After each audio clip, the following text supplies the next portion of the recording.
I am a bit paranoid about money. I didn't grow up in poverty, but times were rough, and the idea of living paycheck to paycheck makes me uncomfortable. It's important to mention that now I have a stable, good-paying job, but I struggled a lot during college since my parents weren't able to save enough for my college fund. So I worked bad jobs and I was constantly exhausted during those years. I still ended up with some debt, and I want to be free of it ASAP. It's also important to mention that I come from a pretty religious family. When I landed this job, I decided to start an emergency fund.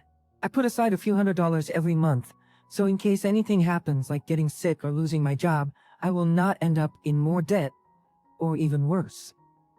The only people who know about it are my sister, who plans to start her own emergency fund after she graduates and lands a good job, and I 100% trust my sister, so I think maybe my aunt or someone else overheard us talking about it.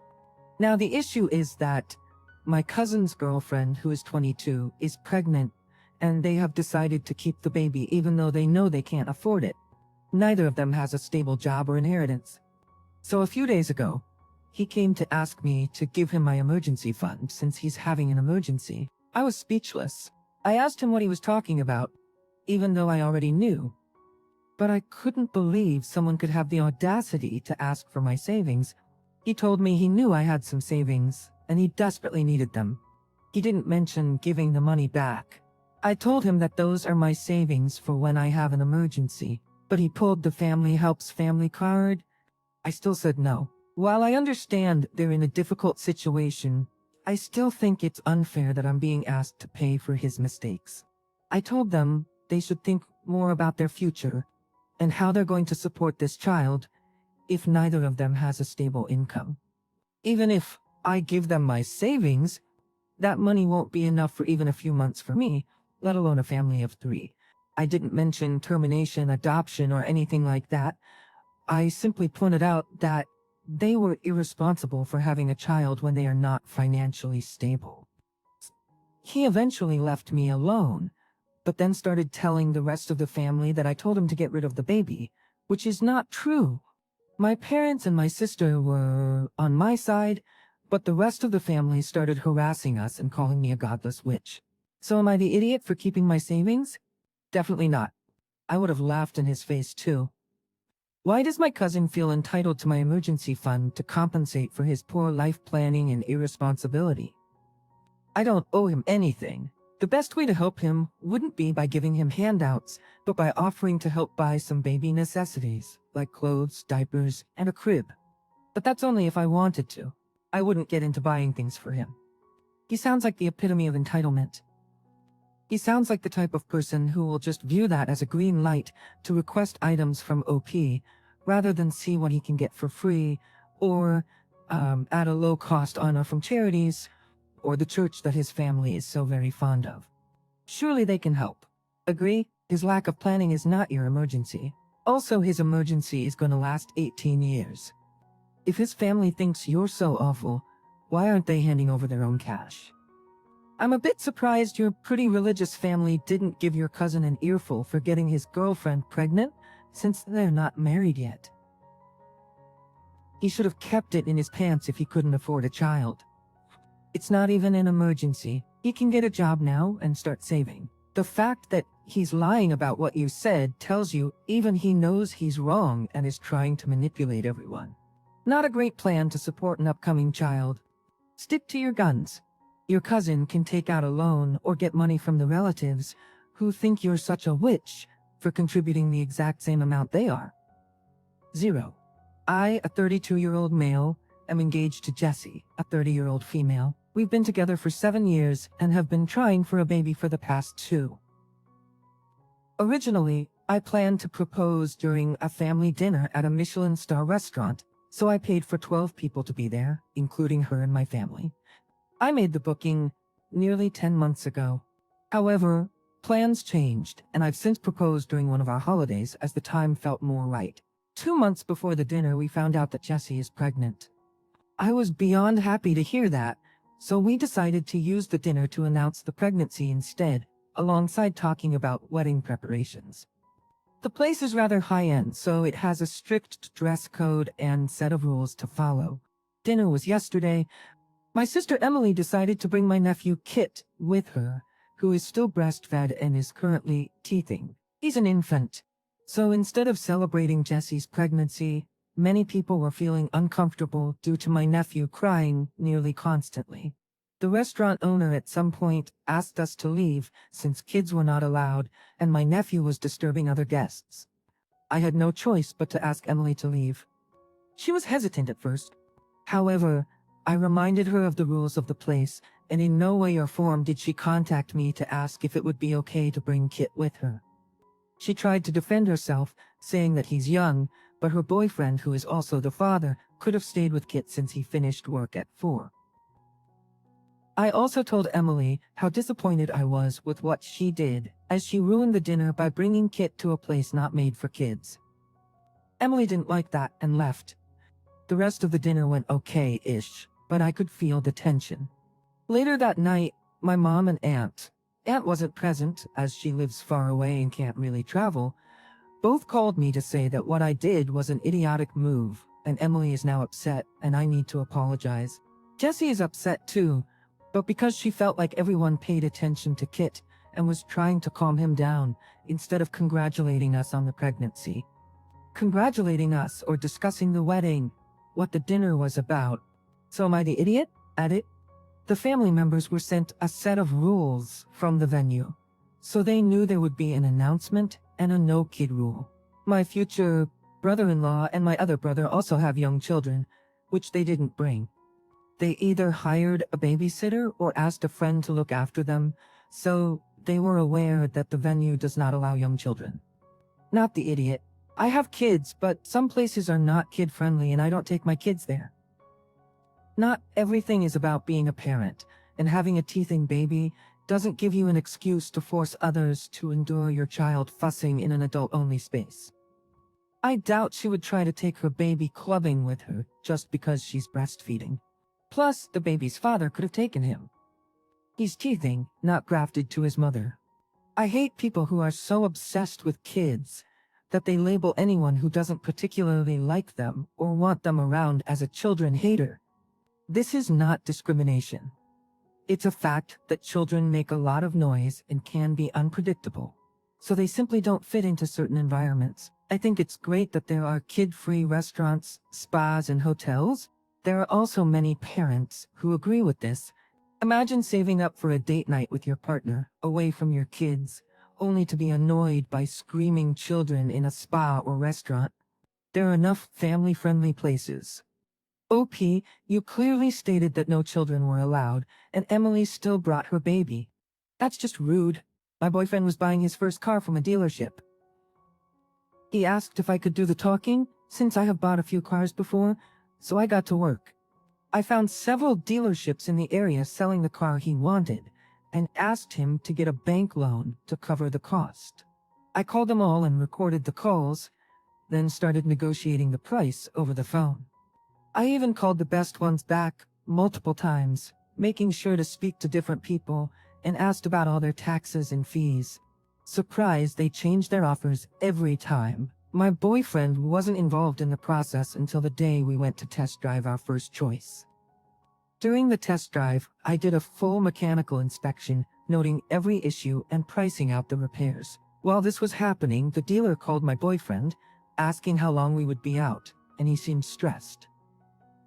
When he returned, I began negotiating by pointing out that the agreed-upon price was for a car that was supposed to be in good condition, but it actually needed a lot of work.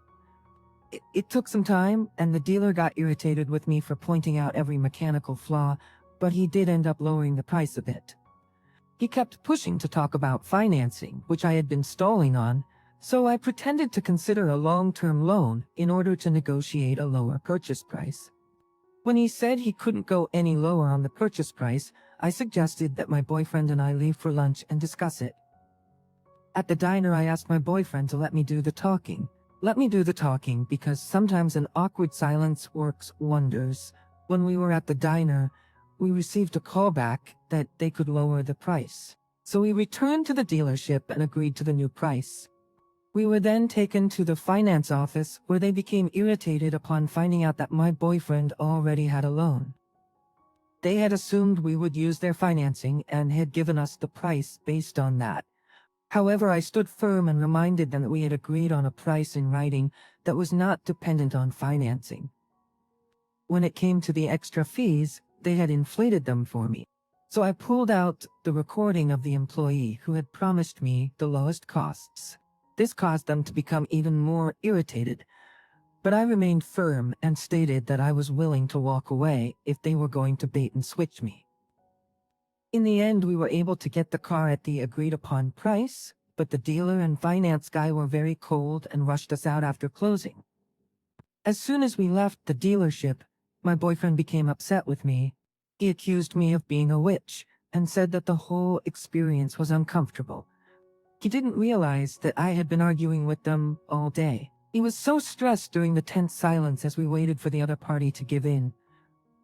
I became frustrated and snapped at him because I felt like I had put in a lot of effort at his request, but he didn't seem appreciative. Am I the idiot for how I negotiated the price of my boyfriend's car? Not at all. As a woman, I'm often hesitant to negotiate, but in this situation, it was necessary. Car dealerships often try to take advantage of women buyers, so I commend you for standing up for yourself and getting the best possible price. Your boyfriend asked you to negotiate, so he should not be surprised by the outcome. It's not like you magically made the dealer lower the price. Your negotiating skills were what got you the deal. I am impressed by your ability to negotiate, and I wish I had a partner who could do the same for me. Your boyfriend should be grateful instead of complaining. I am also a woman, and I struggle with insecurity and jealousy towards my sister who is naturally beautiful. She has many advantages in life that most people can only dream of. Yesterday, I overheard her on FaceTime complaining about her difficult routine, the cost of her lifestyle, and having to wake up early. I became so frustrated that I started banging on the wall to make her stop. She then barged into my room without knocking, saying, "What is your problem?" I'm on my phone.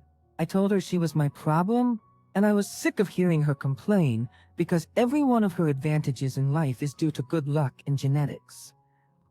No one wants to hear her complain. She told me to buzz off, and I heard her crying in the hall. Then my mom came in and said I needed to apologize to her, that Sarah is way more insecure than I know. I said, "That's crap. I'll never be fully accepted by myself or other people." She needs to recognize how hard it is for me to hear her talk like that. For me, this is real. For her, it's just playing dress up. My mom said that I'm really pushing it, and basically I'm 18. Sophia is younger. If I can't figure out a way to be nice to her, I need to move into the dorms. I told her that only 2 things happen to girls like me when they move into the dorms, and it sucks that my mom is taking her side. My mom said I was exhausting, which is her code for an idiot, and left. Was I the idiot here? You are the idiot, Sour Grapes. Get a grip. If you think your looks put you at a disadvantage, adding a crappy personality is a bold strategy. Best of luck to your sister having to put up with you. OP, get over your jealousy and pettiness and start working on your insecurities. Yes, it's a fact that genetically some people are more attractive than others, but routine also plays a big role. Diet, skincare, and grooming also play a huge factor. You've now become an adult. It's time to act like one and stop taking out your insecurities on your sister, who is still a kid. It's true when people say that inner beauty is just as important as outer beauty, and right now, yours is looking ugly. Just because a girl is pretty, it doesn't mean she's free from her own insecurities. Sophia was having a conversation with her friend, and you decided to involve yourself and make her feel bad. You need to work on being comfortable with yourself and not take it out on others for living their life. My 38-year-old daughter lives with me full-time. I married my now wife, Susie, 35, and we dated for 5 years. But she constantly clashed with Anna because of their personalities. Anna is a good kid, responsible, kind, and helps around the house. But she's overall an introvert who doesn't like to be around people that much and enjoys her time alone in her room. While Susie is the opposite. She loves socializing, doing things with people she loves, etc. She always invites Anna to help her cook and bake, do some gardening, etc., since they're both home most of the time. But Anna always says no. Has ADHD. Anna always tells Susie off because she thinks she overwhelms her with the constant need to be around her. After all, Susie tends to knock on her door too much. She sometimes barges in and she feels like she's forcing Anna to spend time with her because if Anna is in the living room, the kitchen, or in the garden reading, Susie sits next to her and starts talking. And then gets sad because she doesn't like to be around her. We've attended family therapy and Anna is doing her solo sessions. I've also told Susie that Anna's privacy and solo time should be respected, but I don't think it's a good thing that Anna refuses any contact with Susie. And I don't think she's even trying at all. Anna has explained that being around Susie tires her quicker than any other person because she knows my wife wishes she were more expressive and talkative, and it makes her uncomfortable. Yesterday, I came home early and overheard Anna yelling at Susie to get out of her room. I went to see what was happening and Anna was pushing Susie out. She said that Susie just knocked and let herself in like she always does while she was getting dressed. Susie was apologizing and saying that she forgot the rule, but Anna said she was tired and that dealing with Susie is worse than dealing with a small child. This made Susie cry, and I said it wasn't nice of her, and I grounded her for a week with no phone. She's not talking to me right now, and I wonder if I was wrong because she's never given me the cold shoulder. Okay, let me get this straight. You grounded your daughter for being upset that your wife barged in on her while she was changing? And instead of immediately going, oops, sorry, she tried to strike up a conversation with your daughter while half naked? Instead of getting onto your wife for not respecting your daughter's boundaries? By the way, this isn't an ADHD problem. ADHD is not an excuse to barge into people's private spaces without invitation. This is a problem of your wife choosing not to respect boundaries. You are the idiot, OP. I feel sorry for Anna. I felt exhausted just reading this. I can't imagine the utter nightmare it must be to deal with someone like Susie. I don't exaggerate when I say that I'd probably be in tears from frustration. I'd probably try to take an hours-long bath so that I could be guaranteed, hopefully, some privacy. I came here to say the same thing. Poor Anna. I couldn't imagine someone barging into my room while dressing and then crying when they get kicked out. It's not just remembering to knock. It's remembering to knock and then waiting for permission to enter. Also, she's a 35-year-old woman. This should not be a new concept. What the heck is wrong with the father for allowing his wife to act this way? OP, how about your wife gets to know your daughter as she is, not who she wants her to be? Honestly, the daughter is the most emotionally mature person in this household. So I wouldn't be surprised if your daughter decides to go no contact when she turns 18, if you keep allowing this.